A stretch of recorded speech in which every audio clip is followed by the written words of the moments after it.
امشب در 24 موج جدیدی از تحریم‌های بی‌سابقه واشنگتن علیه روسیه. بیش از 500 تحریم جدید آمریکا و اتحادیه اروپا در پاسخ به مرگ ناوالنی و تهاجم به اوکراین.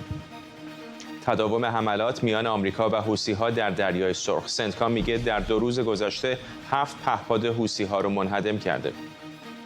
هشدار وزیر خارجه اسرائیل درباره نقض قطعنامه‌های شورای امنیت توسط ایران. اسرائیل کاتس گفته انتقال تسلیحات ایران به حزب الله از مسیرهای زمینی، هوایی و دریایی تشدید شده. و دسترسی به اینترنت بدون فیلتر فقط برای مسافران خارجی. غیرقانونی بودن استفاده از فیلتر شکن‌ها جرم انگاری نشده. از واشنگتن دی سی این 24 است با فرداد فرحزاد.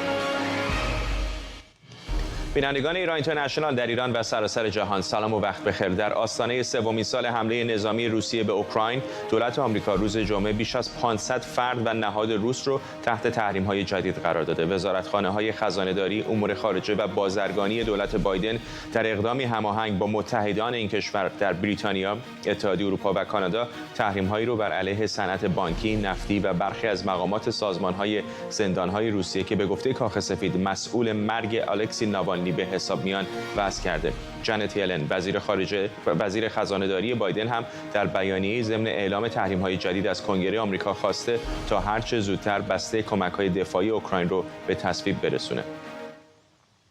همکارم آرش علایی از کنگره آمریکا به ما پیوسته. آرش، گزارش‌های زیادی وجود داره، از جمله گزارشی که رویترز منتشر کرده و میگه که در این شروع سومین سال جنگ اوکراین تا به حال تحریم‌های غرب تا اون اندازه‌ای که می‌خواستن بر اقتصاد روسیه تاثیر نذاشته. رویترز میگوید حتی انتظار روسیه بیشتر از این بوده است در طول این 2 سال که تحریم‌های غرب بیشتر اونها رو در تنگنا قرار بدهد. به نظر نمیاد اقتصاد روسیه در این 2 سال ضربه زیادی خورده باشد. ذخایر ارزیشون بسیار زیاد هست، رشد اقتصادیشون ادامه دارد.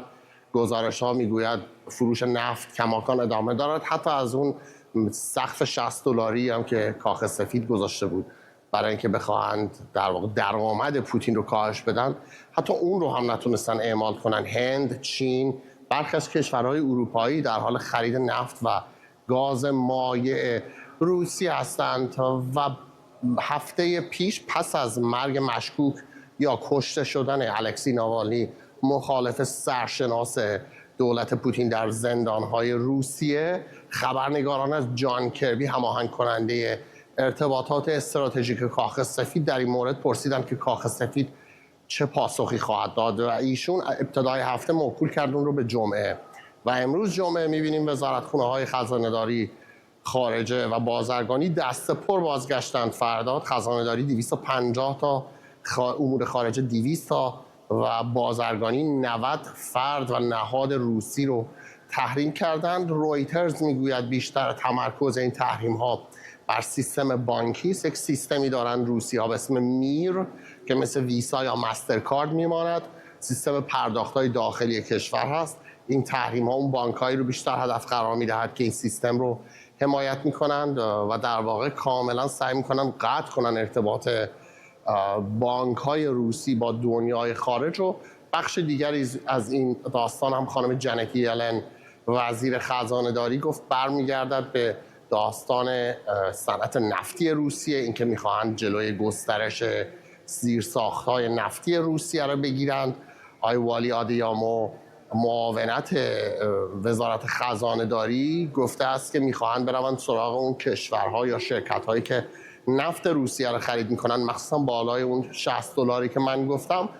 مشکل این است که کارشناسان میگویند دولت بایدن در این زمینه با دستاندازهای بسیاری روبروست، چون اگر نفت روسیه را از بازار بکشه بیرون، قیمت نفت برای مصرف کنندگان آمریکایی هم بالا خواهد رفت. این جنگ اوکراین خیلی هم تبدیل به یک دعوای جناحی هم شده در داخل آمریکا دیگه. همین الان کاخ سفید دیدیم متهم میکنه رئیس مجلس نمایندگان رو، مایک جانسون رو، که اقدامات کافی نمیکنه برای تصویب این بسته کمک‌های دفاعی به اوکراین.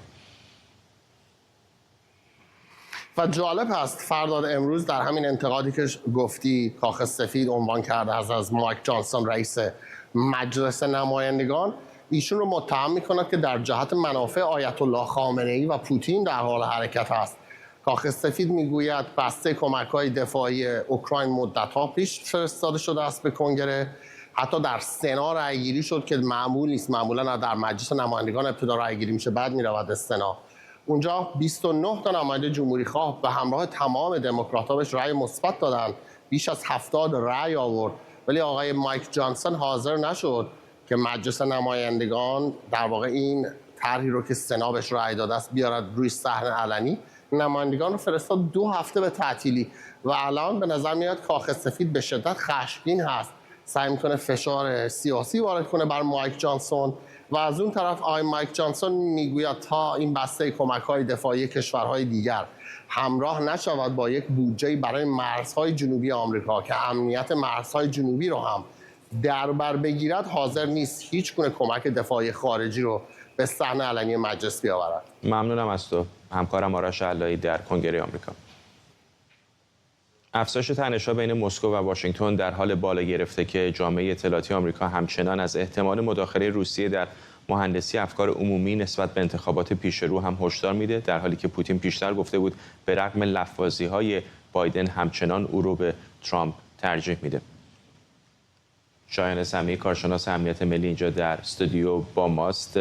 در سوال دومم هم با آرش بهش اشاره کردم که این نزاع فعلی در اوکراین فقط یک جنگ بین‌المللی نیستش، در داخل آمریکا هم تبدیل شده به جنگ جناح‌ها. چقدر فکر می‌کنید که میتونه تأثیر بذاره در انتخابات پیش رو؟ با درود به شما و مردم عزیز ایران، سهم به سزایی خواهد داشت، برای اینکه ببینید حتی همین امروز یکی از نمایندگان جمهوری‌خواه مجلس نمایندگان آمد اعلام کرد که حاضره که به دموکرات‌ها بپیونده که این لایحه کمک به اوکراین بیاد به صحن علنی مجلس. یعنی اینکه این داره حداقل یک شکاف یا یک تنشی رو فراتر از اون چی که حزب جمهوری‌خواه علاقه داشت که درش شرکت داشته باشه ایجاد میکنه.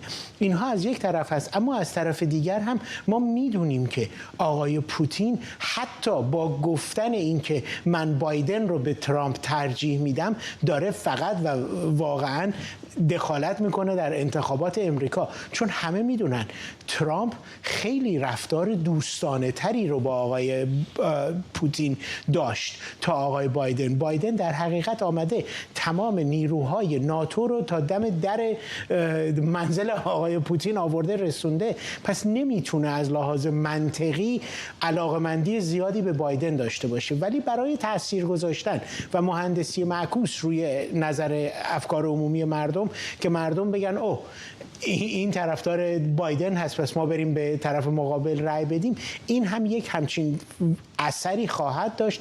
ولی به نظر من اون تنشی که در داخل امریکا میان جمهوری‌خواهان و دموکرات‌ها میخواست ایجاد بکنه رو ایجاد کرده. یه بخشی از به نظر میاد طیف راست افراطی‌تر آمریکا هم یک سمپاتی هایی با آقای پوتین داره. نمونهش در این مصاحبه تاکر کارسون اخیراً دیدیم دیگه، چقدر به خصوص سر موضوعاتی مثل مسیحیت یا فرهنگ ووکی که الان در آمریکا خیلی مورد بحث هست، به نظر میاد که یک نقاط اشتراکی دارن. 100%. برای اینکه ببینید آقای پوتین در حقیقت رفته مطالعه کرده ببینه چه چیزهایی هست که مردم امریکا رو بیشتر از هم جدا میکنه.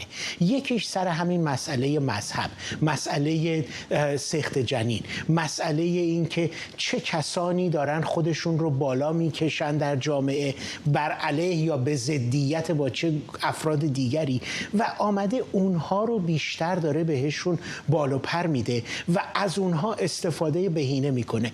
پوتین کارش همین بوده. ایشون وقتی که در سازمان اطلاعات و امنیت روسیه هم خدمت میکرده، کارشون مهندسی معکوس روی افکار عمومی بوده و الان هم داره اون رو به نحو احسن ایجاد میکنه. جای تعجب اینجاست که چرا دولت مردان امریکا به خاطر اختلافات داخلیشون دارن اجازه میدن که این تنشی که پوتین میخواد ایجاد بکنه بیشتر به موفقیت نزدیک بشه. ممنونم از شما شایان سمیعی کارشناس امنیت ملی اینجا در استودیو با ما.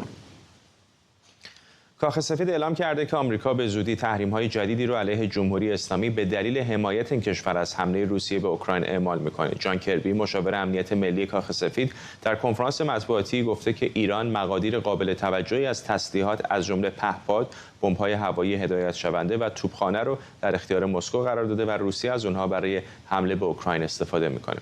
همکارم مرضیه حسینی از وزارت خارجه آمریکا با ماست. مرضیه، چه بیشتر می‌دونیم در مورد این اتهامات و تحریم‌هایی که قراره اونطوری که ادعا می‌کنن علیه تهران وضع کنن؟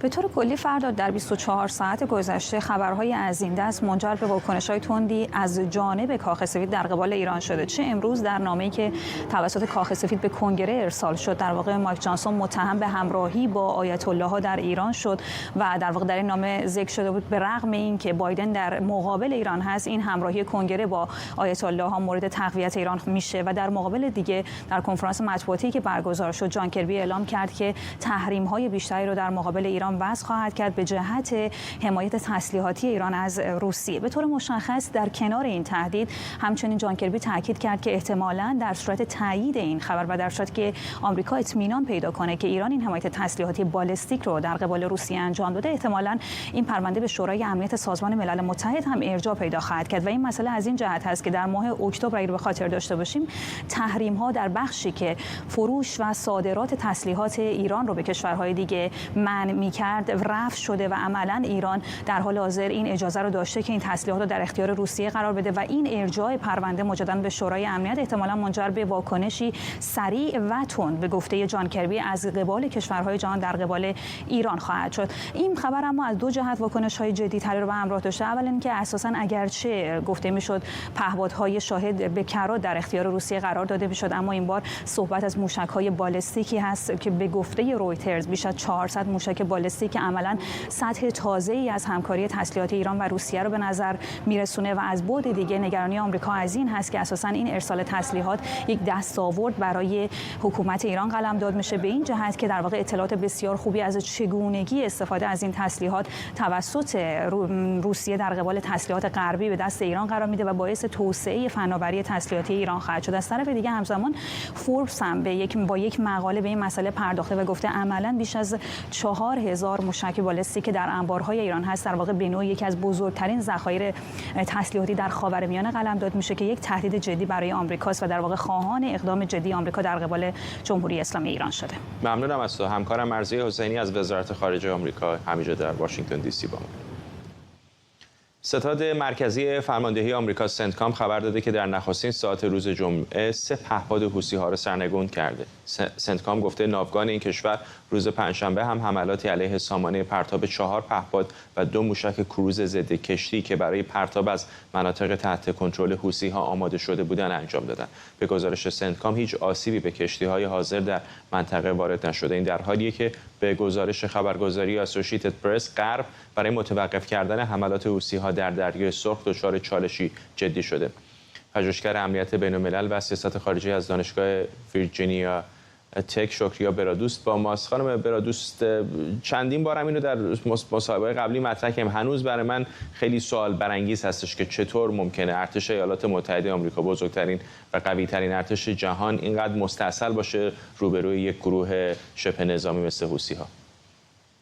به خاطر اینکه ما در مورد گروه شبه نظامی صحبت می‌کنیم که برای از دست دادن ممکنه چیز خاصی برای از دست دادن نداشته باشه، یا اینکه وقتی بهش میگیم تکنولوژی مخرب استفاده می‌کنن مثل پهپادهای سوسایدر یا حملاتی که انجام میدن برای تخریب از این تکنولوژی که دارن، تکنولوژی مدرنی که دارن، برای تخریب در مقابل خود کشورهای دیگه اینجا دفاع کمتری دارن. مثلا در نظر بگیرید در مورد حوثی‌ها، حتی اگه قدرت حوثی‌ها رو به کمترین حدشون برسونید، ممکنه حوثی‌ها با یک موشک، با یک پهپاد یکی از این کشتی‌ها رو در باب المندب مورد هدف قرار بده و اینجا دوباره تجارت جهانی مورد حمله قرار بده و گروگان بگیره، چیزی که الان گروگان گرفته. برای همین هم هست که همیشه بارها هم گفتم که مبارزه با گروه‌های شبه نظامی و گروه‌هایی که این چنین عمل می‌کنن، تروریستی دارن، بسیار سخت است که پایان دادن به چنین حملاتی و شکست چنین گروه‌هایی. چون که وقتی مثلا در مورد حوثی‌ها، حماس وقتی صحبت می‌کنیم، میگیم اسرائیل ممکنه حماس شکست بده، ایدئولوژی حماس میمونه. میمونه،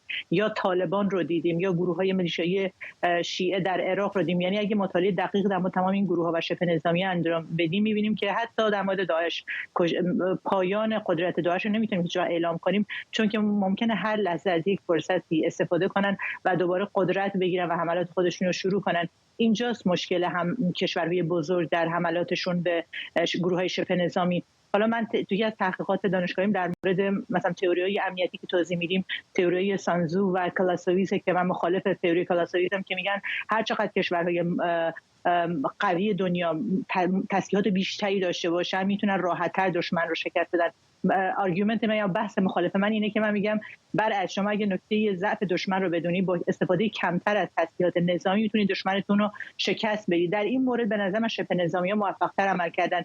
ناتو با قدرتی که داره نتونسته گروه شبه نظامی رو که گروه کوچیکی هستن شکست بدن، ولی این گروه‌های شبه نظامی مثل حوثی‌ها تونستن در یک اعمال مخربی در تنگه باب المندب یا در دریای سرخ تونستن یک اثر خیلی بزرگی رو بذارن. الان بحثی هست در مورد حوثی‌ها هست، میگن خب اگر که الان در مورد بیش از 95 تا درون، پهپاد و موشک حوثی‌ها از بین برده شده توسط آمریکا و بریتانیا، حالا عددش مطمئنا در آینده بیشتر هم خواهد بود. سوال اینه که آیا آمریکا حاضر رهبران حوثی‌ها رو بکشه؟ یعنی چیزی که در مورد رهبران شبه نظامی مثلا حشد شعبی یا گروه‌های شبه نظامی شیعه عراق و لبنان یا کشتن فرماندهی حزب الله در لبنان توسط اسرائیل، در توسط سوریه، عملیاتی که دیدیم و شاهدش بودیم، آیا چنین آپشنی داره آمریکا؟ آیا چنین عملیاتی انجام خواهد داد؟ به نظر من اینجا دو مشکل وجود داره. اول اینکه آمریکا نمیخواد شروع کنه چنین حملاتی رو، چون که هنوز هم شانس این رو میده که ممکنه حوثی‌ها برگردن و یک مذاکرات بینشون صورت بگیره، مثلا اینکه عربستان خب شروع کرده به مذاکرات صلحی که بوده بعد از 2022 و اینکه آمریکا تحت لیست قرار دادن تروریستی حوثی‌ها دوباره در لیست اسپیشال تروریست گروپ گذاشتن، نه تروریستی که نتونن بردارن. و در اون استیتمنت هم یا اون بیانیه هم دادن، گفتن هر وقت حوثی‌ها رفتار خودشون رو عوض کردن ما از لیست تروریست بیرونشون میاریم. این از یک طرف به قضیه نگاه کنیم، از یه طرف دیگه هم فرماندهان حوثی‌ها به نظر من فرماندهان کارکشته‌ای مثل فرماندهان سپاه پاسداران یا میلیشیای حشد شعبی شیعه مورد حمایت ایران یا حزب الله نیستن، چون که الان حتی انجمن جهادی که برای حوثی‌ها حزب الله و سپاه پاسداران در یمن درست کرده، تماما خود فرماندهان سپاه و فرماندهان حزب الله دارن کمک میکنن به حوثی‌ها که چگونه اون چرخی قدرت رو درست کنن و چگونه اون فرماندهان رو آماده کنن. برای همین هم از حتی زدن این فرماندهان هم به نظر من تاثیر آنچنانی در تغییر رفتار حوثی‌ها نخواهد داشت. ولی من متوجه پیچیدگی نزاع و جنگ با یک گروه شبه نظامی هستم، اما آیا فکر میکنید ایالات متحده هم از تمام توان آتشش داره استفاده میکنه؟ یعنی اگر جدیتر از اینها اقدام بکنن نمیتونن واقعا جلوی حوثی‌ها رو بگیرن؟ نه، توان محدوده. توانی که دارن استفاده میکنن محدودن همون قسمت‌هایی رو که قسمت‌های پایگاهی یا قسمت‌های محل پرتاب موشک‌ها رو دارن میزنن، محلی که ممکنه حالت بیشتر دفاعی داره، این حالت حمله نداره، چون که حمله رو شروع نکرد. اینجا موقعیتی که آمریکا داره موقعیت دفاعی رو فراموش نکنیم. محلی که حوثی‌ها در کنترل دارن در یمن بیش از 70% جمعیت یمن اونجا قرار داره و اگر بخوان حالت حمله‌ای رو در نظر بگیریم و بخوان قدرت خودشون رو استفاده کنن، اینجاست که موضوع بشری و موضوع جامعه جهانی و اینکه مردم غیر نظامی کشته خواهند شد. همون جنگی که عربستان علیه حوثی‌ها انجام داد و بیش از 150,000 نفر در یمن کشته شدن که باعث شد خب در مورد اینکه عربستان باید دادگاهی بشه به خاطر موضوعات حقوق بشری و کشتاری که حالا از هر دو طرف در نظر بگیریم 150,000 نفر اونجا کشته شد. به خاطر همین هم هست چیزی که الان هست حمله محدوده، حمله هم که نه حالت دفاعی محدوده. ممنونم از شما. شکریا برادوس، پژوهشگر امنیت بین‌الملل و سیاست خارجی از دانشگاه ویرجینیا تک. وزیر خارجه اسرائیل با ارسال نامه‌ای به شورای امنیت سازمان ملل گفته ایران بعد از آغاز جنگ غزه ارسال تسلیحات به حزب الله رو تسریع کرده و اگر این نهاد به طور مؤثر بین اقدامات رسیدگی نکنه، اسرائیل در انجام اقدامات قاطع تردید نمی‌کنه. اسرائیل کاتس در این نامه بر تشدید انتقال تسلیحات ایران به حزب الله در میانه جنگ غزه با استفاده از کانال‌های مختلف از جمله مسیرهای زمینی، هوایی و دریایی تاکید کرده. نامه کاتس همچنین مشارکت سپاه پاسداران و حزب الله رو در تسهیل این نقل و انتقالات و همینطور مواردی که اسرائیل چنین تحویل‌هایی را متوقف کرده تشریح کرده. به گفته وزیر خارجه اسرائیل این محموله‌ها شامل قطعات سامانه‌های پدافند هوایی، پهپادها و چند موشک بوده. کاتس ایران رو سر مار توصیف کرده و با تاکید بر کاهش صبر اسرائیل برای راه حل‌های دیپلماتیک در مواجهه با تهدیدات فزاینده ایران و دستیارانش گفته اسرائیل حق ذاتی برای دفاع از خاک و شهروندانش رو داره. همزمان ارتش اسرائیل اعلام کرده که ناوگان قایق‌های موشکی نیروی دریایی طی روزهای گذشته تمرینات گسترده‌ای رو برای آمادگی درباره جنگ احتمالی در مرز لبنان انجام داده. این رزمایش دریایی که شبیه سازی حمله به کشتی‌ها و تأسیسات دریایی اسرائیلی بوده، با استفاده از موشک، قایق‌ها و پهپادهای حامل مواد منفجره انجام شده. به گفته ارتش اسرائیل از جمله این شبیه سازی‌ها خنثی کردن حملات پهپادی، عملیات نجات هوایی کشتی‌ها و سوختگیری قایق‌های موشکی در دریا بوده. محمد قائدی مدرس روابط بین‌الملل در دانشگاه جورج واشنگتن اینجا در استودیو با ماست. قائدی، این چیز خیلی جدید نیست، تقریبا همه میدونن که ایران الان یک کریدور خیلی نسبتاً امن باز کرده که شما از تهران تا خود بیروت رو میتونید درش عبور بکنید و تسلیحات و امکانات مختلفی رو به نیروهای نیابتیش میرسونه. واقعا هم اگر حملات اسرائیلی ها نباشه مانع جدی دیگری متوجه اونها نیست. درست میگید و این کریدور بسیار مهمیه. در واقع وجودش هم تازگی نداره. از بعد از سال 2006 ایران تمرکز بیشتری گذاشت روی تقویت این کریدور و اساساً اون چیزی که به عنوان روایت حامیان حرم یا مدافعان حرم به یه بخشی از جمعیت ایران فروخته شد خیلی موضوع مذهبی نبود، بلکه بیشتر برای ایران موضوع امنیتی بود. اهمیت سوریه اساساً برای ایران به این جهته که میتونه تدارکات ایران به حزب الله رو به شکل زمینی ممکن کنه و این نکته‌ای که برای ایران بسیار مهمه، چون در دکترین نظامی امنیتی ایران حزب الله به عنوان در واقع خط اول دفاع ایران هست و اسرائیل بارها حمله کرده که به ایران، بارها تهدید کرده که به ایران حمله میکنه. ما اطلاع داریم که یک بار هم طرح این حمله حتی آماده شد و یکی از فرماندهان ارشد نظامی مخالفت کرد با این طرح و در پاسخ به این در واقع تهدیدات اسرائیل ایران بازدارندگی که تونسته ایجاد کنه این 120 تا 150 هزار موشکی که در اختیار حزب الله قرار داده و یک مفهومیه که MAD بهش گفته میشه Mutually Assured Destruction، یعنی اگر که به ایران حمله کنه حزب الله هم متقابلا در خط اول میتونه به اسرائیل پاسخ بده و این بازدارندگی رو تا الان حداقل ایجاد کرده. من متوجه اعتراض اسرائیلیا نمیشم، چون نمیدونم جامعه جهانی چه کاری میتونه بکنه. اگر کسی واقعا در منطقه باشه که بتونه جلوی این اقدامات رو بگیره، حالا اگر ایالات متحده رو حساب نکنیم فقط خود اسرائیل دیگه. همینطوره. آمریکایی ها که این بنا رو ندارن که در واقع با اسرائیل همراه بشن در حمله علیه ایران و اما حسنی که این نامه‌ای که نوشتن به شورای امنیت داره، البته که میدونیم قطعنامه علیه ایران تصویب نخواهد شد در شورای امنیت اگر که روس‌ها به عهدهایی که با ایران دارن وفادار باشن، اون رو وتو کنن. میدونیم که در روزهای اخیر هم اعلام شد که ایران داره 400 موشک بالستیک در اختیار روسیه قرار میده و بزرگترین چیزی که ایران از روسیه میخواد همین وتو کردن قطعنامه‌های این چنینیه. اما برای اسرائیل این یک موضوعی که میتونه باشه، موضوعیت داشته باشه، اینه که این جزء همون رتوریک‌ها یا لفاظی‌های رهبران، اگر که بتونن حزب الله رو توی این رتوریک‌ها متقاعد کنن که این حمله میتونه قریب الوقوع بشه به حزب الله، ممکنه که اینا از مرز فاصله بگیرن. الان 2 کیلومتر از مرز فاصله گرفتن، اما چیزی که اسرائیل میخواد عمل به قطعنامه 1701 که یعنی برن بالای رودخانه لیتانی که این بیش از 15-16 کیلومتر به اصطلاح مسافته و من پیش بینی اینه که اسرائیل زیر بار در واقع لفاظی ها نخواهد رفت و این منطقه رو خالی نخواهد کرد. اگر که قرار بود این کارو بکنه از 2006 تا امروز میکرد و ممکنه که شاید 1-2 کیلومتر دیگه فاصله بگیره، اما اونقدر اثر نخواهد داشت که بره به سمت شمال رودخانه لیتانی. گمان زنی ها خیلی زیاد هستش که آیا واقعا بین اسرائیل و لبنان، اسرائیل و در واقع حزب الله جنگی صورت خواهد گرفت یا نه. نشانه‌های وجود داره که شاید حتی در خود اسرائیل علاقه به این بیشتر باشه تا در سمت شمالی مرز. حتی آمریکایی‌ها هم به نظر میاد که نگران بودن، ناوشون رو کشیدن بیرون. چقدر محتمل می‌بینید واقعا درگیری صورت بگیره؟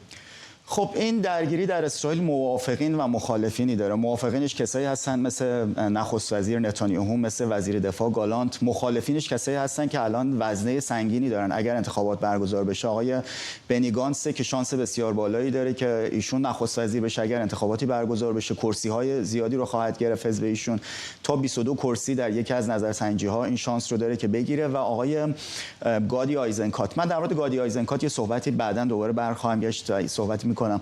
این دو نفر مثلا جزء مخالفینن، اما استدلال موافقین اینه که اگر که به حزب الله حمله بشه چند مزیت داره، چند هدف رو اسرائیل در واقع دنبال میکنه. هدف اول اینه که بازدارندگی ایران به شدت پایین میاد. من تو بخش اول صحبتم در مورد اهمیت حزب الله در خط اول دفاعی صحبت کردم، بنابراین این محقق میشه. هدف دوم اینه که میتونه تخریب گسترده لبنان، اون چیزی که اسرائیلی ها بهش میگن دکترین زاهیه و خود این آقای گادی آیزنکات این رو در سال 2006 تدوین کرد، مبتنی بر پاسخ نامتناسبه.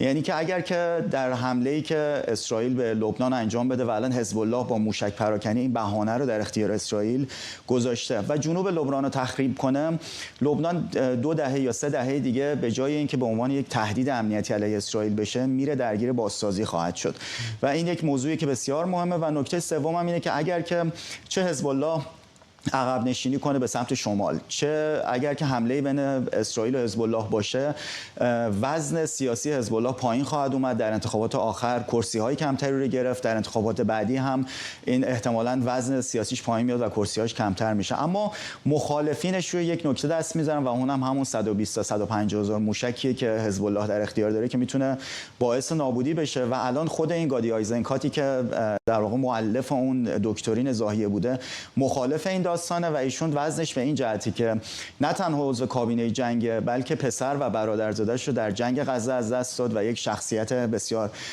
قهرمان در بین مردم اسرائیل الان به حساب میاد.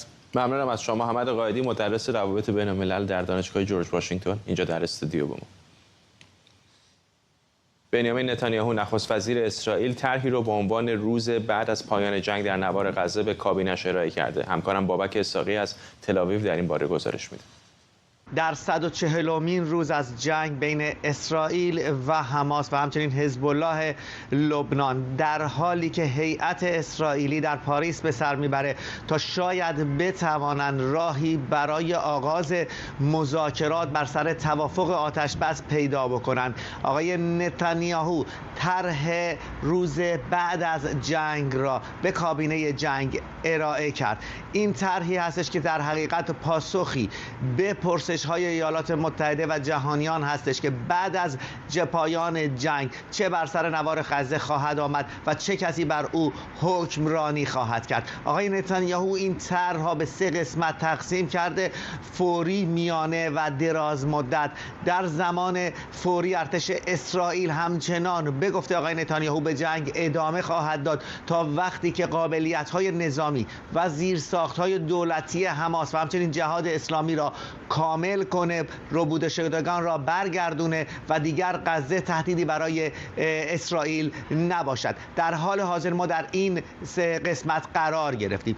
پس از اون به گفته آقای نتانیاهو دوره میانی فرا میرسه که سطح امنیتی و نظامی بر نوار غزه در اختیار اسرائیل باقی خواهد ماند تا به گفته آقای نتانیاهو تروریسم دوباره به این منطقه باز نگرده. پس از اون منطقه حفاظت شده و یا در حقیقت یک نوع نوار امنیتی در کنار مرز اسرائیل و نوار غزه و همچنین اسرائیل و نوار غزه و مصر کشیده خواهد شد که از ورود اسلحه به نوار غزه جلوگیری کنه و از این سو از ورود تروریست‌ها به خاک اسرائیل هم بتونه جلوگیری بکنه.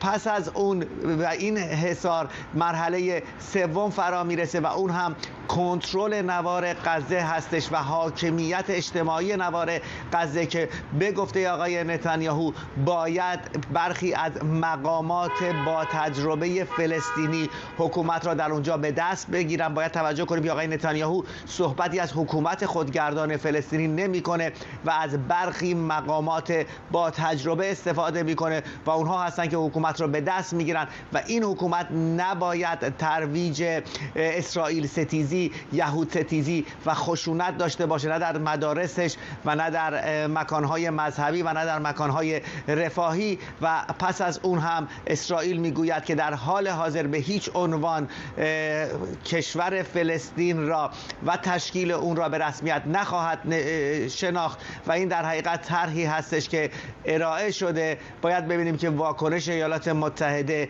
به این طرح آقای نتانیاهو چه خواهد بود. بابک اسحاقی، اسرائیل. یکی از عوامل طراحی ترور مسیح علی نژاد، روزنامه‌نگار و فعال حقوق بشر ایرانی آمریکایی به درخواست ایالات متحده به این کشور مسترد شده.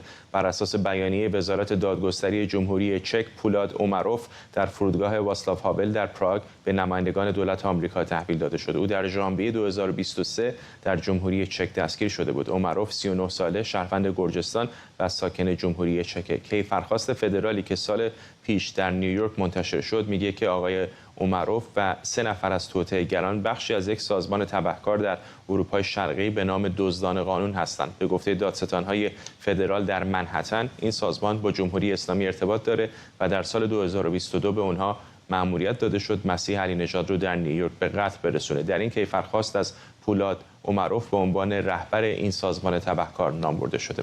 پیشتر وزارت دادگستری آمریکا گفته بود تیم اطلاعاتی جمهوری اسلامی به سرکردگی علیرضا فراهانی در حال برنامه‌ریزی برای ربودن علی نژاد از منزلش و انتقال او به ونزوئلا بودند. این تیم قبلا در کانادا، بریتانیا و امارات قربانیان دیگری رو هم مورد هدف قرار داده بودند. به گفته دادستان کل آمریکا، هدایت این 3 تن از سوی جمهوری اسلامی صورت گرفته. مسیح علی نژاد، روزنامه‌نگار و فعال سیاسی، ساعتی پیشتر گفتگویی با ایران اینترنشنال گفت همه باید جامعه جهانی رو وادار کنند به خواسته مردم ایران تن بدن. هممون در عین حال که زخمی هستیم ولی باید تلاش بکنیم که جامعه جهانی رو وادار بکنیم تن بده به خواسته های مردم ایران. از دیدگاه من همچنان مردم کف ایران و داخل زندان متحدن. شما زندانیان زن رو ببینید، 61 زندانی زن از هر گروهی، مشروطه خواه تا جمهوری خواه، گروه چپ تا راست. وقتی نوبت به اعتراض به اعدام ها رسید، همشون با هم به اعتصاب غذا رفتن. نرگس محمدی، سپیده قلیان، گلرخ ایرایی، محبوبه رضایی. یعنی شما نگاه میکنید میبینید وقتی که در داخل زندان متحدن، چرا ما باید ناامید بشیم در خارج کشور؟ مشروع این گفتگو رو میتونید در ساعت‌های بعدی در ایران اینترنشنال تماشا کنید. محسن سازگارا، عضو شورای مدیریت گذار، اینجا در استودیو با ماست. آقای سازگارا، این از اون معدود دفعاتی است که بالاخره یکی از این متهمان هم دستگیر شده، هم داره مسترد میشه به آمریکا. چقدر فکر میکنید که ممکنه کمک بکنه یه تصویر روشن‌تری از این پازل به ما بده که دقیقاً چطور جمهوری اسلامی اقدام میکنه برای کشتن مخالفانش؟ حتما موثر واقع میشه، ولی ببینید این جمهوری اسلامی با ترور گویا متولد شد، برای اینکه هنوز اردیبهشت سال 58 بود اول دفعه ترور در امریکا کردن. بعد از اون البته دیگه در آمریکا نتونستن ترور کنن و بعد در دهه 60 یک سری ترور صورت گرفت و بیشترین تعداد ترور هم در دهه 70 که اقدام کردن. اگه یادتون باشه رافی خاچاتوریان رو هم در لس آنجلس با چماق و اینا بهش حمله کردن که چششو از دست داد ولی موفق نبودن. ولی بعد دیگه وزارت اطلاعات که اون موقع این کارا رو میکرد، خب بیش از 300 خورده نفر رو ترور کرده. منتها از یه جایی به بعد اروپایی‌ها به خصوص آلمان که مرکز این کار رو اختیار کرد که دیگه نباید بکنه، تقریبا همزمان شد با دولت آقای خاتمی و میکونوس رو میفهمید. بله، بعد از میکونوس که اون دادگاه تشکیل شد و حکم دادن که آمرین فعلا حالا بمونن، ولی این ماشین ترور وای نستاده و در سالهای اخیر با شدت گرفتن فعالیت اطلاعات سپاه پاشو گذاشته بیرون از ایران و ترور تقریبا هم هر جا خواسته کاری بکنه خیتی بالا آورده. یکی از روش‌هایی که دنبال کردن این است که بیان این به اصطلاح تبهکارا رو گیر بیارن. یادتون باشه اول دفعه اون حبیب الله ارباب سیر بود در تگزاس، تماس گرفته بودن بره شبکه عادل جبیر رو بکشن، ولی خب فهمیده بودن امریکایی‌ها آدم گذاشته بودن از شبکه نفوذی خودشون، شبکه قاچاق جلوش و همه تخلیه‌اش کردن بعد گرفتنش. الان هم اینی که برن سراغ تبهکارا و بخوان این دست به ترور بزنن، یه پولی بدن، ظاهراً روش اطلاعات سپاه بیشتر که تا الان هم چه در مورد شهروندای اسرائیلی چه در مورد شهروندای آمریکایی مثل خانم علی نژاد چه جای دیگه موفق نبوده. من یادم FBI در طی این سالان که من در آمریکا بودم 3 بار تا کنون مجموعاً در مقاطع مختلف به من اخطار کرده که فلانی مثلا ما یه اخباری داریم میدونیم میخوان تو رو ترور کنن، مراقب باش. یکی از توصیه‌هاش این است که جاهای خطرناک شهر نرو و شهر واشنگتن، شبم مثلا تحت المقدور نرو. برای اینکه من پرسیدم چرا، اون مأموری که اومده بود به من میگفت مراقب باش. خب برای اینکه ما میدونیم اینا مثلا 10,000 20,000 دلار میدن به یه تبهکاری، چاقو به تو میزنه، بعد دیگه ما میمونیم و اون. بعد من گفتم میخوام برای من مثلا محافظ بزنی، من نمیخوام. گفت نه خیالت راحت باشه، ما تو دستگاه اونا نفوذ داریم، از سرمنشأ میفهمیم اگر بخوان کاری بکنن. به هم دلم آمریکا و انگلیس یک زمانی وزارت اطلاعات که مسئول این کارا بود، در زمان جنبش سبز من یادمه، گفته بودن که این دو جا خط قرمز ماست، دست میخوایم بزنیم نمیتونیم کاری بکنیم. به هر حال میخوام بگم که نفوذ اینا دارن در سرمنشأ از ایران، ولی این چجوری با این تبهکارا کار میکنن که ظاهرا متد جمهوری اسلامیه، مطمئنا الان خب ببینید اینا یه شبکه تبهکاری دارن چیز میکنن، مطمئنا بیارنشون امریکا اطلاعات بیشتری را ازشون به دست میاره. ولی در عین حال خیلی‌ها میگن در عملیات این چنینی سرویس‌های غربی هر دفعه باید موفق باشن، ولی اونها فقط یک بار کافیه موفق باشن. بله خطرش هم یعنی بدبختی اینا هم همینه دیگه، 100 بار ممکنه مچ طرفو میگیرن نمیذاره، ولی یه بار اگه اون طرف موفق شه شکست اینا میشه. به همین دلیل واقعا به مخالفینی که سرشناسن و میدونن ممکنه جمهوری اسلامی بخواد بلای سرشون بیاره باید توصیه کرد خودشون در درجه اول بهتر از بقیه میتونن مراقب باشن. کار همین مثلا جای خطرناک شهرهایی که هستن نرن، با یه آدم غریب یهو ملاقات نکنن. از توصیه‌ای که به من شده عرض میکنم قهوه اگر خوردن باهاش بلند نشن برن دستشویی برگردن نصفه بقیه‌شو بخورن. ولی این ناکارآمدی‌هایی هم میبینیم نه که در اندازه یک دولت، حالا برای کسانی که هدف هستن خبر خوشایندیه به گمانم، ولی مثلا در مورد خانم علی نژاد حرف از این که او رو ببرن به ونزوئلا، میدونی یعنی چه تصوری دارن در مورد مسافت جغرافیایی، یا در مورد من موقعی که در واشنگتن بودم در لندن به دنبال من بودن.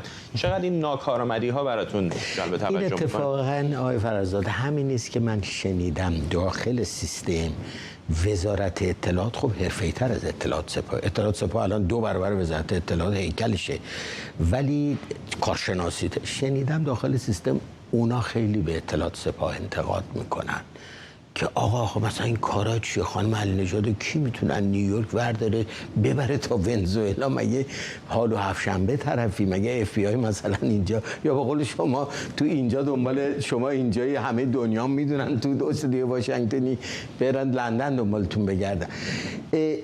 اینا همینایی است که ببخشید حماقت این دستگاه اطلاعات سپاهه که نمیگم حالا وزارت اطلاعات هم خیلی باهوشه، ولی دست کم از اینا باهوشتره و از اینجور گافا دیگه نمیده. ممنونم از شما محسن سازگار، عضو شورای مدیریت گذار اینجا در استودیوی ما.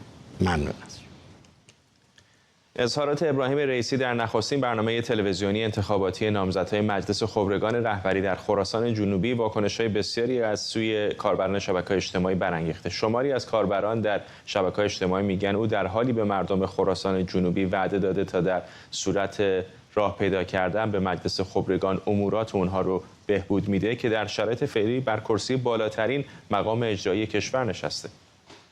اگر رأی مردم و اگر نگاه مردم به بنده طلبه تعلق گرفت و من این افتخار رو پیدا کردم بار دیگر هم نمایندگی شما مردم عزیز استان خراسان جنوبی رو در مجلس خبرگان رهبری پیدا بکنم، حتما بدانید که هم به عنوان نماینده شما در مجلس بسیار با اهمیت خبرگان رهبری انجام وظیفه خودم رو به عنوان نمایندگی شما مردم فرهیخته انشالله خواهم داشت و هم اون چی که باید در کنار مسئولین استان، برای شهرها، برای روستاها و برای رفع مشکلات این استان دنبال کنیم.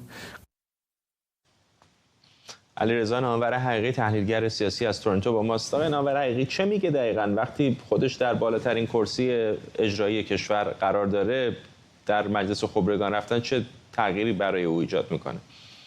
بله، این فیلم 2 دقیقه آقای رئیسی رو که شما پخش کردید واقعا ساعت‌ها میشه در مورد صحبت کرد و تبعاتش در اداره کشور. ببینید ایشون رئیس قوه قضاییه بوده، یعنی 40 سال کار حقوقی کرده، بعد نایب رئیس مجلس خبرگان بوده و در 2 دوره در مجلس خبرگان بوده، نایب رئیس مجلس خبرگان هست الان و کلی مشاور حقوقی داره. اون وقت در مورد صحبت‌هایی که میکنه داره وعیدهایی میده که اصلا ربطی به وظایف مجلس خبرگان و چارچوبی که با نماینده کارش انجام بده نداره. به عنوان نماینده مجلس میتونه حرف بزنه یا به عنوان قوه مجریه و عجیبه. و شما نگاه کنید این همه عدم توجه، عدم دانش در مورد کاری که میخواد کاندیداش بشه یادآور وعده‌هایی بود که ایشون در مورد ریاست جمهوری میداد. میگفت من اومدم به قوه مجریه که فساد رو از سرچشمه خشک کنن که بدترین فسادهای تاریخ بعد از انقلاب در دوره ایشون اتفاق افتاد. و این نشون دهنده این است که حالا با این بینش اگر شما نگاه کنید که این دانش حقوقی در مورد کاری که میخواد مسئولیتش به عهده بگیره، نایب رئیسش هم هست، بعد کارش هم حقوقی بوده، وقت شما فکر کنید در تصمیم گیری در مورد موضوعات استراتژیک کشور وقت فاجعه رخ میده. یه نکته دوم که صحبت ایشون مصداق خرید رأی و سوء استفاده از قدرت برای جلب نظر رأی دهندگان.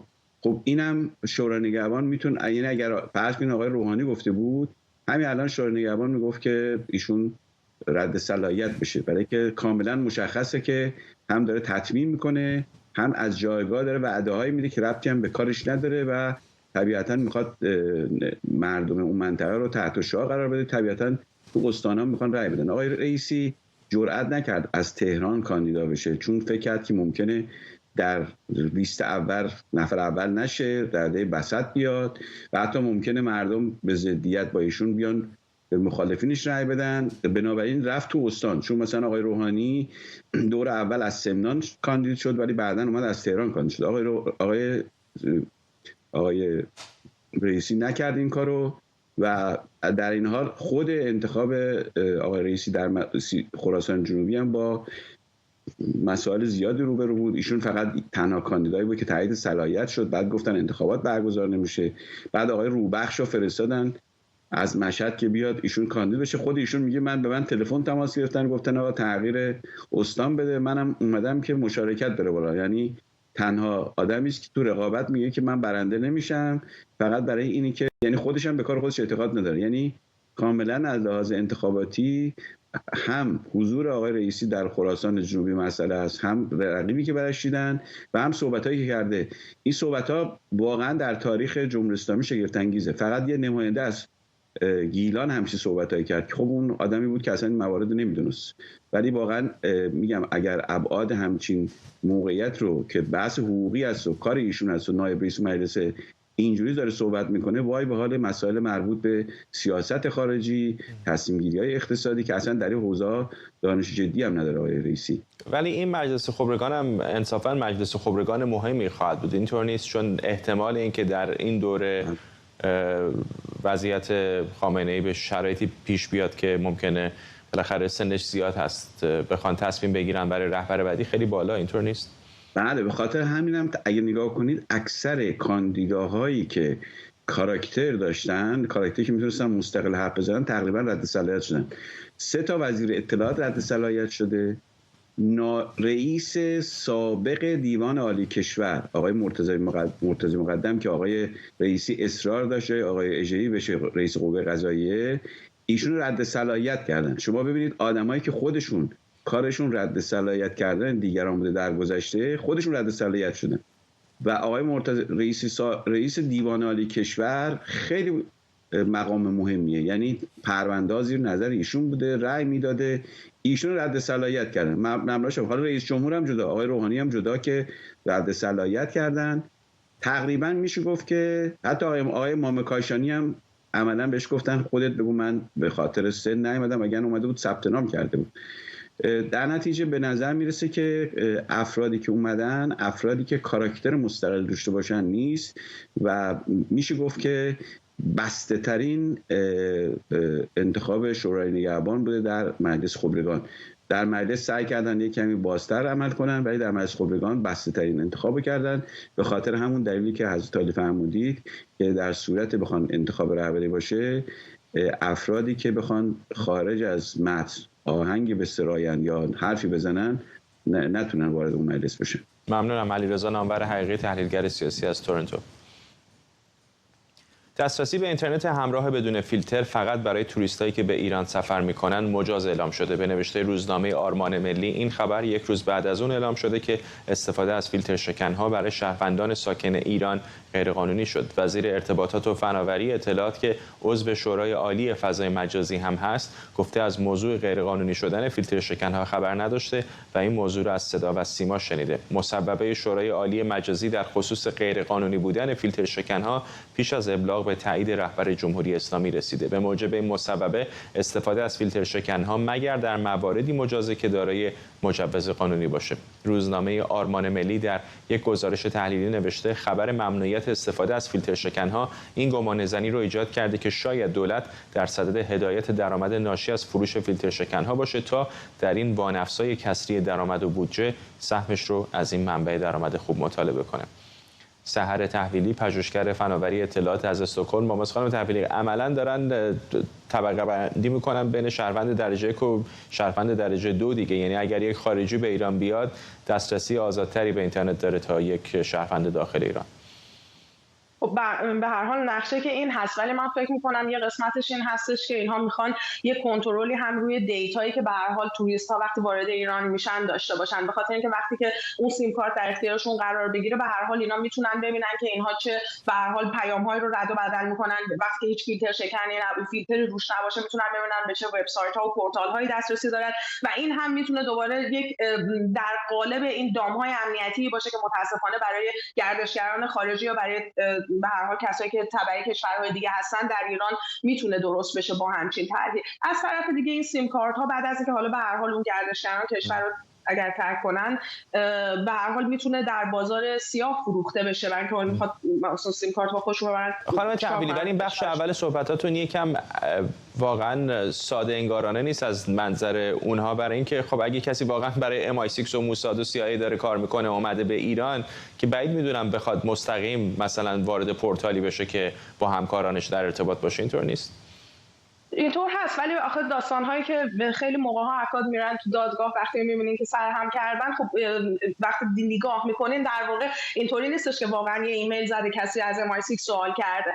مثلا کافی هستش که مثلا به پورتال مثلا سازمان مجاهدین خبری خبری به اونجا مراجعه کرده باشه. به هر حال اونها میتونن از اینها استفاده بکنن. تمام کسایی که حتی در خود ایران هم در این دام‌های امنیتی میافتن خیلی موقع‌ها بابت همین سرچ‌ها بابت همین چیزها به هر حال مورد اتهام قرار میگیرن. من فکر میکنم یک قسمتش این میتونه باشه.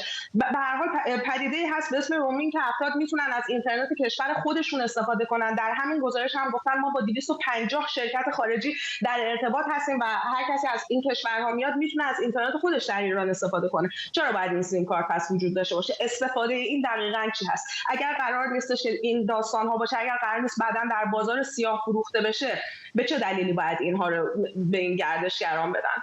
ممنونم از شما. سحر تحویلی، پژوهشگر فناوری اطلاعات از استکهلم با ما. چند روز بعد از شناسایی و بازگرداندن دارایی‌های اختلاس شده از سوی بابک زنجانی به کشور، رئیس دفتر بازرسی ویژه رئیس جمهوری گفته این اموال میتونه در معادلات اقتصادی کشور تاثیر مثبتی داشته باشه و این خبر خوبی برای مردم در شب عید و در آستانه انتخابات. رئیس بانک مرکزی هم تایید کرده که دارایی‌های موجود نزد بابک زنجانی تماماً به خزانه منتقل شده و بخشی از دارایی‌های ارزی ایران محسوب میشه. دوشنبه پیش رئیس قوه قضاییه اعلام کرده بود اموال بازگردانده شده بابک زنجانی به کشور کفاف بدهی‌ها و خسارت‌های او رو میده. اموال قابل توجهی ایشون معرفی کرده که از کشور خارج و اون اموال منتقل شد به تهران. یعنی ما گفتیم تا ما نیاد توی ایران باز دوباره بر اساس اون تجربه‌های گذشته خیلی چیز می‌کنیم. خب حالا اون چیزی هم که در حد تجربه من بود به اون دوستان منتقل کردم، راهایم که رفته اونا منتقل کردیم. توصیه هایم که لازم بود انجام دادیم. اموال که اومده بر اساس گزارش و کارشناسی اولیه تمام بدهی او و خسارت او رو پوشش میده. همین محموله. حالا اگر مسائل قبلی هم تازه اضافه کنیم از اینام اضافه میاد. حالا گفته میشه که بازگردوندن این اموال او رو از خطر اعدام نجات داده. معاون حقوقی ابراهیم رئیسی گفته بخشی از این بدهی پیش از این با توقیف اموال او در داخل کشور پرداخت شده بود و بخش دیگری هم به تازگی برگردانده شده. به گفته محمد دهقان از اول هم قرار بود در صورت پرداخت کامل بدهی ها بابک زنجانی اعدام نشه. همکارم ماهرخ غلامحسین‌پور اینجا در استودیو با ماست. این اموال رو خودش داوطلبانه تحویل داده یا پای نهادهای امنیتی در کار بوده؟ میدونیم مکانیزمش چطور بوده؟ فرداد، طبق معمول همه خبرهایی که از داخل ایران میشنویم ما با 2 روایت متفاوت سر و کار داریم. سازمان اطلاعات سپاه میگه که این اموال رو طی یک عملیات بزرگ و گسترده در کشورهای ترکیه، امارات، آسیای میانه و کشورهای آسیای جنوب شرقی کشف کرده و این محموله ها رو به تدریج یا یکباره به داخل ایران برگردونده. سازمان اطلاعات سپاه میگه که بارها آقای زنجانی طی این 10 ساله اعلام آمادگی کرده بوده که این اموال رو برمیگردونه، اما به طور عملی هیچ اقدامی انجام نداده و ما الان با یک عملیات بسیار ظریف و گسترده با ردزنی‌های فنی و خاموش و در واقع آنالیز رفت و آمدهای بابک زنجانی به این کشورها تونستیم مخفیگاه‌های پنهانی این اموال رو شناسایی کنیم. تو این مسیر هم از همه ظرفیت‌های تکنیکیمون و همه ظرفیت‌های دیپلماتیکمون استفاده کردیم و این اموال رو برگردوندیم. خب روایت دیگری هم هست و اینکه آقای بابک زنجانی به همراه وکلاش در واقع از همون زمانی که این آقا به عنوان سرباز در بانک مرکزی در زمان محسن، فکر می‌کنم نوربخش بود، در زمان آقای نوربخش دوره خدمت سربازیشو میگذروند، در واقع کنترل شیوه‌های کنترل بازار رو یاد گرفت و از کار خرید و فروش ارز شروع کرد و پولدار شد. الان مدعی است که در واقع داوطلبانه نسبت به برگردوندن این اموال همراهی و همکاری کرد. از همون موقعی که بازداشت شده بود حرف از این میزد که میخواد اموالش رو برگردونه ولی محدودیت‌های تحریمی اونا کار رو براش سخت میکنه. چه اتفاقی افتاده؟ آیا احتمال قریب الوقوع اعدامش بوده یا دلیل دیگری داشته که الان این دارایی‌ها به این صورت تونسته؟ دقیقاً همین هست فرداد، چون آقای رئیسی اومده اظهاراتی رو مطرح کرده که در یه حدی هم متناقض هست با اونچه که سازمان اطلاعات سپاه مطرح کرده. ابراهیم رئیسی گفته که 2 بار ضرب العجل گذاشته برای آقای زنجانی، 1 بار همین ضرب العجل تموم شده. آقای زنجانی دوباره مجدد پیغام فرستاده از داخل زندان برای اینکه به هر حال حکم اعدامش حتما اجرا می شده. پیغام داده که من میخوام همکاری کنم و نشانه هایی به گفته آقای ابراهیم رئیسی از صدق گفتار رو من در اظهارات آقای زنجانی دیدم و ببخشید مجددا بهش فرصت دادم و اون موقع بود که آقای زنجانی همراهی کرده و این محموله ها برگشته، محموله ها به خزانه دولت تحویل داده شده. نماینده وزارت نفت به همراه در واقع نماینده بانک مرکزی رفتن اینا رو قیمت گذاری کردن و فهمیدن که این بیشتر از ارزش اون اموالی هست که اختلاس شده. آقای زنجانی از سال 1394 زیر سایه اعدام هست. سال 1392 بازداشت شد. همون موقع پروندهش رو ارجاع دادن به شعبه 15 دادگاه انقلاب ریاست قاضی صلواتی. قاضی صلواتی حکم اعدامش رو سال 94 صادر کرد و معذرت میخوام و همون موقع هم در سال 1195 این حکم در دیوان عالی تایید شد. همون موقع به موجب ماده 114 قانون مجازات اسلامی طبیعتاً اگر همه اموال بازگردونده میشد ایشون میتونست مشمول عفو بشه و الان قاعدتاً با توجه به اینکه بخشی از این اموال در داخل کشور پس داده شده و بخشی از این اموال هم الان بازگردونده شده طبیعتاً میتونه مشمول عفو بشه. حالا بسیاری از ناظران بر این باور هستند و من خوندم این رو تو شبکه‌های اجتماعی که از اونجایی که دولت تهدیدش به ته دیگ خورده، کفگیرش به ته دیگ خورده و به لحاظ اقتصادی مشکلات فراوانی داره، با کسری بودجه سر و کار داره، ورود این محموله ها و این اموال میتونه به هر حال یه تاثیر توی معادلات اقتصادی داشته باشه. آقای محسنی اژه‌ای گفته که دارایی‌هایی رو که آوردند به ایران یا در حال انتقال هست نه تنها بدهی‌های اون رو پرداخت میکنه بلکه یه چیزی هم ظاهراً بله، به نظر میاد اضافه است.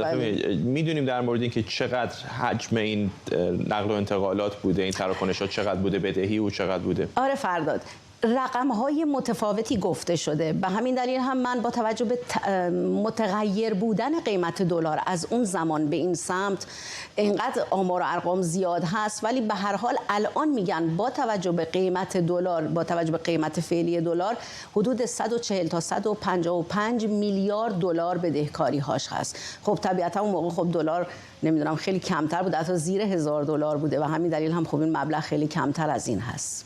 در مورد بابک زنجانی نکته‌ای هم که هست اینه که در اوج اون تحریم‌ها خب خیلی فعال بوده و کمک می‌کرده به دولت وقت ایران برای دور زدن تحریم‌ها و ادعاهایی وجود داره که بسیاری از او رشوه گرفتن یا دستمزدهایی گرفتن که برای همین شاید اعدام او رو سخت‌تر کرده. خودش اصلا در خاطراتش ذکر میکنه، یعنی به تدریج طی این 10 سال چیزهایی ذکر کرده.